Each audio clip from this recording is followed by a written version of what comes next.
have det, vi kalder en hjertemeditation. Forestil dig, at du står på en smuk og fin grøn eng foran et stort, smukt bjerg.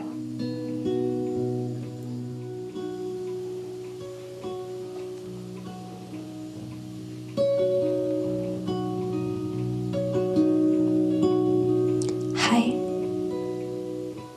siger skyen til dig. Jeg har glædet mig til, at du skulle få øje på mig. Aldrig har det føltes mere varmt og lunt og lækkert at være i kroppen, når den sådan er fyldt af al den kærlighed,